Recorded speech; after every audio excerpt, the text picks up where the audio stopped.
know what American troops are on the Russian territory. These are invaders. This is how we will treat it, even if they appear on the territory of Ukraine and they understand. That they targeted 3 oil refineries to try and cut Russia's economic activity. And I think we're going to be seeing more of this ahead of the election. But yesterday what was significant was it was a major armed incursion. We've seen this kind of thing before. But in that interview, Putin said 230 attackers were killed. We cannot verify that, obviously. But these are always Russian groups acting from Ukraine on behalf of Ukraine against Russia for the liberation of Russia. A matter of time that we would see an attack on one of those Navalny associates. And he was attacked with a hammer, tear gas. They broke his arm.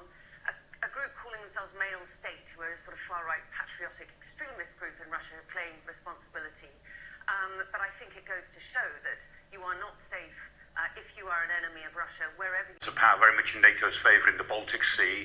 So he wanted to say something, and what he says is what he always says on these occasions, that we will respond, we'll send troops to the border with Finland. The question is which troops he's going to send, because they're all in Ukraine. And of course he always on these occasions refers to nuclear issues. We in the West, we never talk about nuclear weapons very much, not officially, but he mentioned them all the time in every speech. And he always says we have our nuclear weapons to defend our sovereignty. Well, that's fine. That's no change to Russian policy for the last 20-odd years. But he brings it up because he always brings it up. The reason that it's important this week is because this is election week. And the elections are at the weekend, and a couple of things have happened this week which must be a bit unsettling for his election campaign. For one thing, last night, last couple of days, the Ukrainians have launched big drone attacks, 58 drones according to the Russians, in 7 different regions, from the Leningrad region in the north right to Rostov in the south. And in particular, the Ukrainians are going after the oil refineries, not the oil supply, but the refineries, the creation of petrol and petroleum products.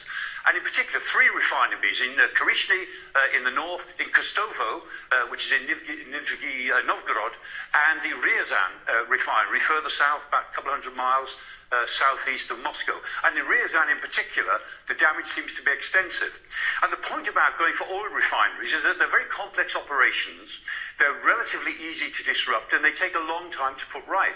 And as a result of these constant attacks, about 10% of the refining capacity has been attacked in the last 2 days by the Ukrainians. It's actually increasing the price of petrol throughout Russia, so much so that they've banned the export of petroleum products, or extended the ban for another 6 months, in order to try to keep the price down. So the Russians are inconvenienced by this, and it's a way of getting through to the Russian public that this war is not without consequences for them. And then alongside this, a couple of groups that we've heard of last year, the Friends of Russia group and the Russian Volunteer Corps, have attacked in 2 areas, in Kursk, in Belgorod. These attacks are fairly minor. They move in, they take photographs, there is a certain amount of destruction, and then they withdraw again. But those attacks took place a couple of days ago, and all of this is designed again to tell the Russians that we're still in this, but also to show that the rest of the world that although these have been